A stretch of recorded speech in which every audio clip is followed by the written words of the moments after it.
Limits of the Flesh, Chapter 51, Fantasy Fiction by Azazyel. Rias, for all that she had some princess tendencies, was still a pretty down-to-earth young woman with her tendencies. And thus, rather than spending stupid amounts of money at a restaurant eating like half a plate's worth of food, instead she spent stupid amounts of money to rent out a Dave & Buster's equivalent so the Peerage, my creations, and we could have all the fun we could want without people bugging us. With only one rule for our group that made the others and especially Aquino pout. They had to give me and Rias our space during the date. "So what kind of these games do you like anyway?" I asked as I pushed my card into a skee-ball machine so the balls would slide down the ramp for me to start throwing them up the ramp and into the holes. Rias all but draped her body over my back as her chin rested on my shoulder watching me play. I am fonder of those carriage-like games where you use those guns to shoot the monsters on the screens that come up and try to survive against the unfair AI that wants to take all your money. Rias softly spoke before she hugged my chest a little tighter. "Wanna be my player too, Jake?" she whispered. Not even a couple minutes later I was in a large Jeep-shaped box that had a large screen in front of the car-shaped pod, and Rias and I were putting in our cards so we could play the Jurassic Park game. Then as we focused on the game and killed a lot of the escaping dinosaurs, we naturally sat with our hips touching the sides of one another with no shame or even care for it, as we were just so focused on the fun we were naturally having together. Eventually, though, the stupid AI in the game got the best of our supernatural reflex and we lost, but rather than continue, Rias let go of her turret and stretched as an evil smile came to her face. "Hey Jake, would you be interested in making your own Jurassic Park in the underworld?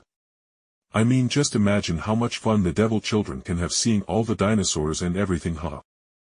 I only rolled my eyes as I poked her in the sides, making her arms come down from her stretch hurriedly with her pouting as I spoke. "I wouldn't mind making a Trex with some fossils and other samples to try to get a DNA outline of the beast.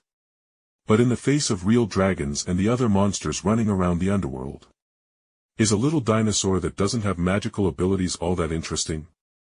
I asked with some honest curiosity. But Rias snickered as she poked me back into the arm before she snarked back. "Jake, it's younger boys, they all love dinosaurs." Honestly, that was some pretty sage advice. Plus, you never know. The dinosaurs here in DXD could have been fucking Godzillas running around fighting dragons for all I know. After that little enlightening conversation, we went and got some overpriced sandwiches so we could eat while watching Aquino and EI compete against one another at games. "Why are Aquino and EI rivals again?" Rias asked bemusedly as she watched EI outshoot Aquino in a basketball game, and then in the next game, we saw Aquino beat EI in a game of air hockey by making a tiny spike of ice block the puck from entering her goal post. I reached over and held on to Rias's hand, and she naturally wrapped her fingers through mine and rested her head on my shoulder as we watched the girls all have fun. Well, Kiba was having fun on his own as he found an axe-throwing rig and was experimenting with throwing his own conjured swords for the hell of it.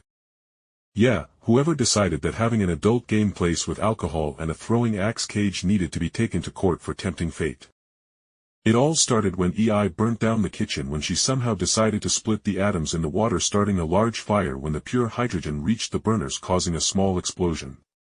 Hence Aquino, being a tease, said something about her being unworthy of serving me if she couldn't even boil water without causing it to catch fire and explode.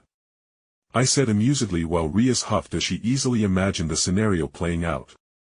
Then things happened. Aquino kept talking, and then EI got mad and threw her through a window outside, and after she beat Aquino to a pulp, they are now somehow the best of friends. When Aquino isn't spending hours driving EI to the edge of homicide in any case.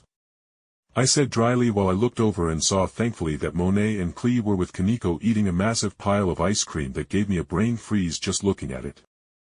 Thankfully my new Medusa and Sequoia creations were being tutored by Arcuade about their duties as well as just how to act in general. "I am pretty full. How about you, Jake?" Rias asked me after we watched the competing black and purple-haired girls round a corner to perform their competition on another area's game machines. "Then let's go home and watch a movie in the in-home theater. I would like to snuggle up with you again," she said softly, and I held her hand tighter in response as her teleportation sigil lit up and took us away quietly without anyone noticing, allowing us to get some free time all alone with everyone else either at my mansion or at the game place, leaving the ORC building completely quiet for a change.